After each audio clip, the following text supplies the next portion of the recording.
Luquinha dominou, levou pra linha de fundo, pé canhoto, bateu cruzado, vem Cristiano, bateu, é gol!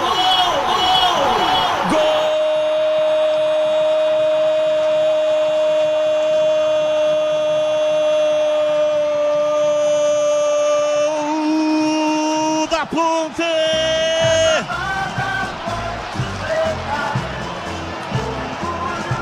Na marca de 17 minutos passados, o primeiro tempo, arrancada pela esquerda no ataque, Luquinha, num drible desconcertante, girou em cima da marcação e cruzou, a bola veio quase na marca do pênalti, Cristiano, pé direito, bateu, mandou a bola no fundo do gol, ela bateu lá dentro e fez lá.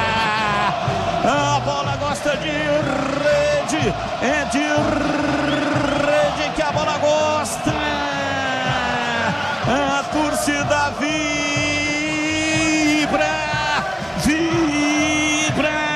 da pele até o osso, dali Ponte Preta, dali Macaca, dali Ponte Preta, dali Macaca, dali Ponte Preta, dali Macaca.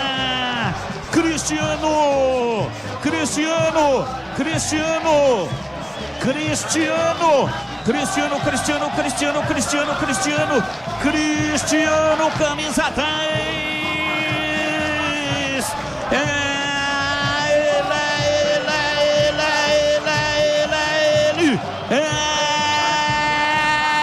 Ele, o autor do gol, empata o jogo aqui no lendário estádio Moisés Lucarelli. Cristiano colocou a bola na rede.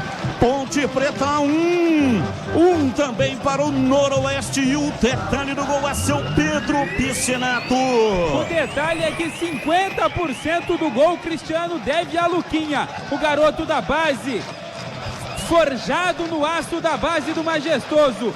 Boa jogada pelo lado esquerdo, deixou dois para trás, rolou a bola para trás e o Cristiano, dentro da área, na marca do pênalti, empurrou para o fundo das redes para marcar o primeiro gol da Ponte Preta em 2026 e tirar essa nhaca que assola o estádio Moisés Lucarelli.